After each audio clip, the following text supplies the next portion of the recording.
আজি আমি ইমান পিছ পৰি আছোঁ যে কথা ক'বলৈ গ'লে আমাৰ চকুলৈ পানী আহে।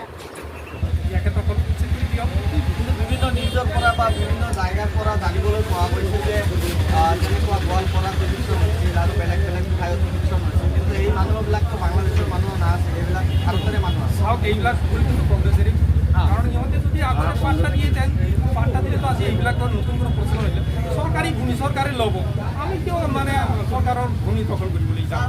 তেখেতসকলে আগৰ পৰাই ইয়াত আছিল, মানে খাচ মাটিত আছিল, তেখেতৰ মানে কি আছিল যে আমি পাৰ্টা পাম বুলি এটা মানে ধাৰণা আছিল। কিন্তু এইবিলাকতো কংগ্ৰেছৰে এইবিলাক মানে ভোট বেংকৰ মানে এটা মানে অজুহাত আছে।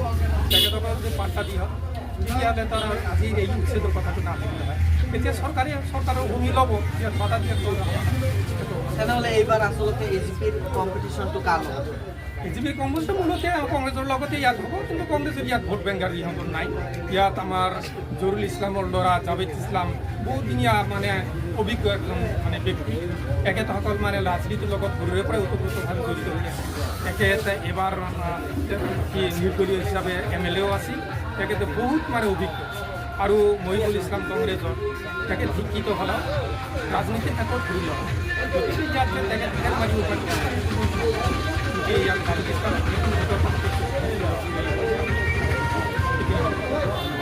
পাট্টাঘাটত আজি এটা হাট চলি আছে, হাটৰ দিন। আৰু আমি দেখা পালোঁ যে ইয়াত এটা এজিপিৰ অফিচ আছে, সেই অফিচত আমি কিছুমান মানুহক দেখিবলৈ পাইছোঁ।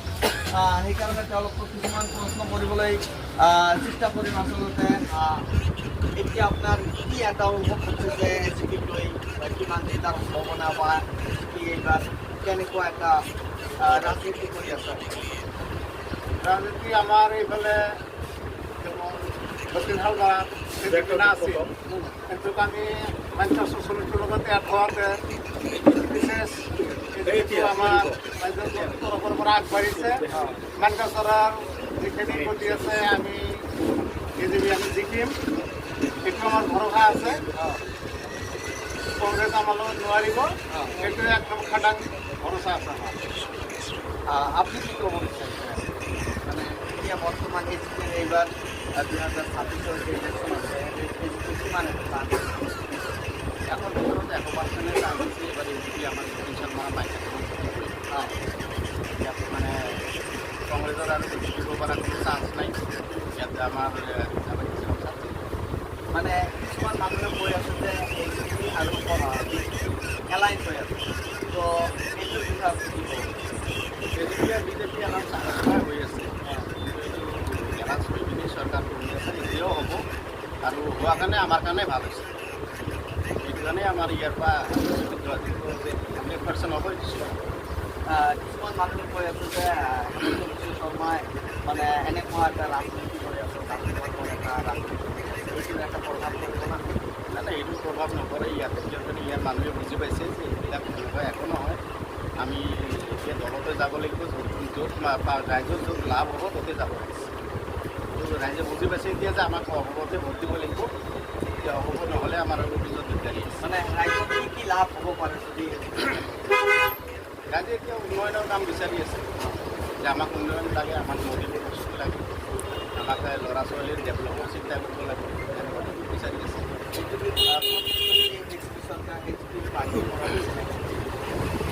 পাৰ্টিৰ পৰা দিছে মানে কি এইটো আমাৰ চৰকাৰৰ ফালৰ পৰা দি আছে, আৰু দিব। আমি যদি ইয়াৰ পৰা জয়যুক্ত কৰি দিব পাৰোঁ, তেতিয়াহ'লে আমাৰ ইয়াত নিশ্চয় কাম হ'ব বুলি আমি আশা ৰাখিছোঁ।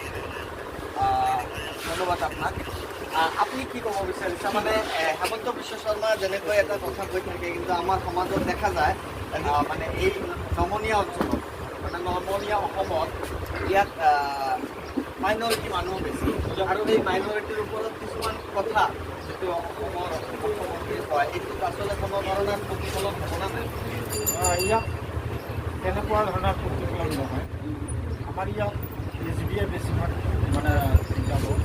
ইয়াৰ কাৰণ ইয়াৰ আগত কংগ্ৰেছ আছিল, কংগ্ৰেছ তেনেকুৱা এটা কাম কৰিব পৰা নাছিল, যাৰ কাৰণে আমাৰ ইয়াত মানে এজিপিয়ে শান্তিপূৰ্ণ ইয়াত নদী প্ৰডাকশ্যনৰ সমস্যা আছে, আৰু সৰু ল'ৰা ছোৱালীবোৰৰ ভৱিষ্যতৰ কথা আছে।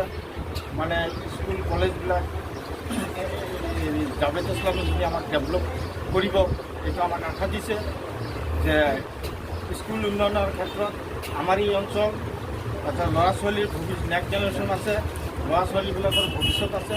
এই ভৱিষ্যতৰ কাৰণে আমাৰ ইয়াত জাভেদ ইছলামে আমাক এটা কথা দিছে, আমিও তেওঁ কৰিছোঁ যে ভাই আমাৰ এই পিছপৰা অঞ্চল, এই অঞ্চলখিনি আমাক উন্নতি কৰিব লাগিব। উন্নতি কৰিবলৈ হ'লে আমাৰ ৰুলিং পাৰ্টিত যাব লাগিব। হয়তো ইয়াত গৰাখহনীয়াৰ সমস্যা আছে। আমি বিগত প্ৰায় ৬৮ বছৰ অতিক্ৰান্ত হৈ গ'ল। আমাৰ এইখিনি অঞ্চলত একো কাম নকৰিলে। এই যিবিলাক চৰকাৰ হৈ গৈছে, ধৰ্মেন্দ্ৰ আজমল ইয়াৰ আগত আছিল, কংগ্ৰেছটাই শাসনেই কৰি আছিল। আমি একেবাৰে নিম্ন পৰ্যায়ত কৰি আহিছোঁ।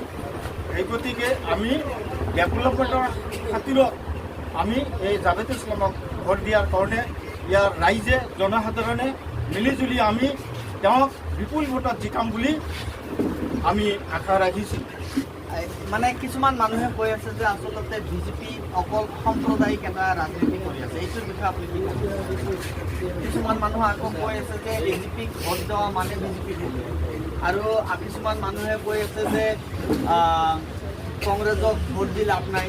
কিছুমান মানুহে কৈ আছে বিজেপি চৰকাৰ ভাল, কিছু মানুহে কৈ আছে কংগ্ৰেছ চৰকাৰ আহিলে ভাল হ'ব।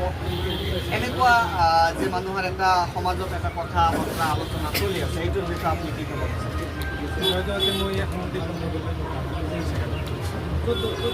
সব কথা হ'ল মানে যেতিয়া ইলেকশ্যন আহে বিভিন্ন দলে বিভিন্ন কথা ক'ব। সেইটো হ'ল দুৰ্বলতাৰ সুযোগ লোৱা। কোনো সাম্প্ৰদায়িক বিজেপি যে সাম্প্ৰদায়িক দলে এইটো কংগ্ৰেছৰ ভাষ্য, বেলেগৰ নহয়। আজি ইউ ডি এফে কওক বা অন্য দলে কওক, এইবিলাক কথা এতিয়া আৰু নহয়। কেৱল কংগ্ৰেছে কৈ থাকে এইবিলাক কথা। কংগ্ৰেছৰ এইটো মুখস্থ বিদ্যা আমাৰ ইয়াত যিবিলাক উন্নতি দি আছে, আমাৰ ৰেচন কাৰ্ডত যিবিলাক মালবস্তু দি আছে, চাকৰি যিবিলাক দি আছে,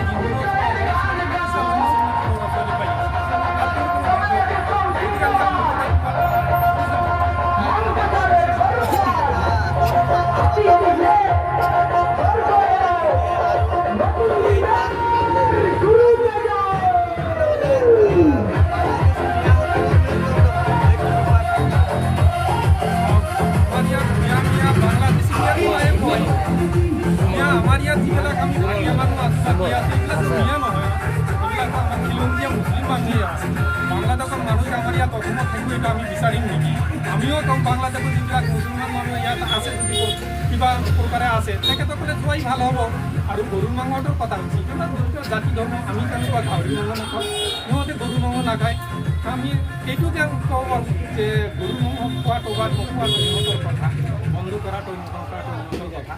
এইবিলাক যে আমাক কৰি খাবই লাগিব বা কি কৰিব, আমি খাওঁ গৰু মাংস চবে খাওঁ, কিন্তু এইবিলাক অকল আমাৰ আইন কানুন মানি কৰিব লাগিব। কিন্তু মুছলিম বুলি বা সাম্প্ৰদায়িক বুলি বা মিয়া মুছলমান বুলি যে আমাৰ কি বুলি কয়, মিয়া মুছলমান আমাৰ ইয়াৰ এইবিলাক যিবিলাক ভাটীয়া মানুহ আছে, তেখেতসকল আমাৰ ইয়াত খিলঞ্জীয়া ভাটীয়া, সববিলাক আমাৰ ভূমি পাল্টাদাৰ মানুহ। ইয়াত যদি বাংলাদেশৰ কিবা যদি মিয়া মানুহ থাকে, তেনেহ'লে আমি এইবিলাকক আমি উচ্ছেদ কৰিবলৈ আমি অনুৰোধ কৰিম চৰকাৰক। আমি এই খুৰা জানিবলৈ বিচাৰিছোঁ, খুৰা আচলতে ভালকৈ জানে, কাৰণ খুৰা কয় খেয়াল মানুহ। আমি খুৰা এটা কথাই ক'ব বিচাৰিছোঁ যে এই যিটো চীন আছে, এই বাহিনী কেতিয়াবা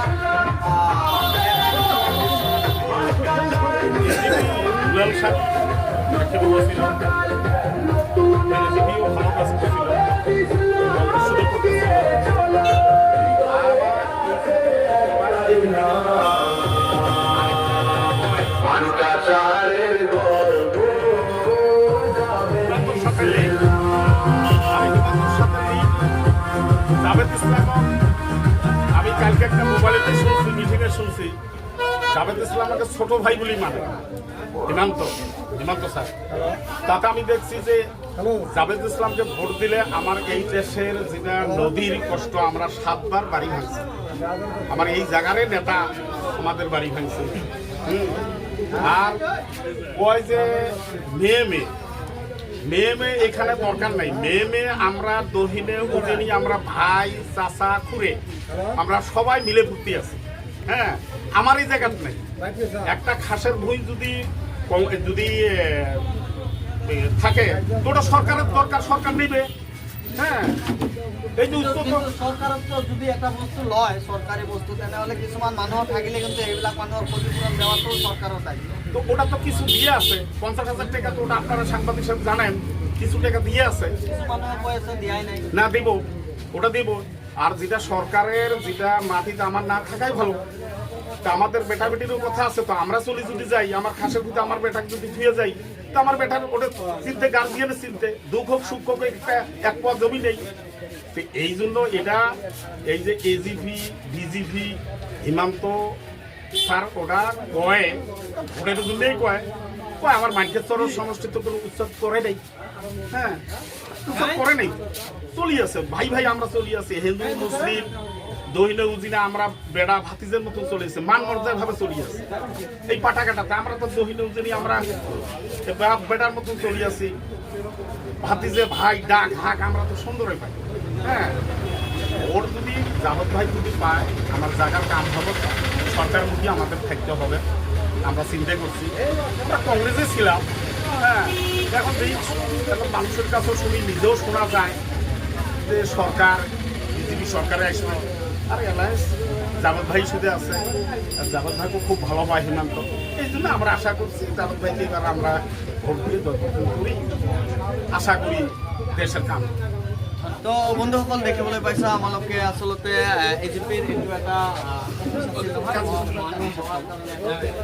অফিচত আহি আমি এখানে এওঁলোকৰ এটা ইণ্টাৰভিউ চিষ্টেম কথা ল'লোঁ, কিন্তু যেটো পাব্লিক ৰিভিউ মই ল'ম এই পাটাগাৰত, আৰু বেলেগ ভিডিঅ' আপোনালোকে দেখিবলৈ পাবা। আৰু এনেকুৱা প্ৰশ্ন যদি আপোনালোকে কিছুমান প্ৰশ্ন থাকে এনেকুৱা সুধিবলৈ, তেনেহ'লে আপোনালোকে এই ধৰণৰ প্ৰশ্ন সুধিব পাৰিব আৰু কমেণ্ট কৰি জনাব যে আচলতে কোনে কেনেকুৱা কথা ক'ল আৰু অহা ৰাজনীতিত এইটো কেনেকুৱা প্ৰতিফলন হ'ব নে নাই, এইবিলাক চিন্তা আপোনালোকে কৰিব। আপোনালোকে দেখি আছা জেটে মিডিয়া নেটৱৰ্ক, সকলোকে ধন্যবাদ, থেংক ইউ।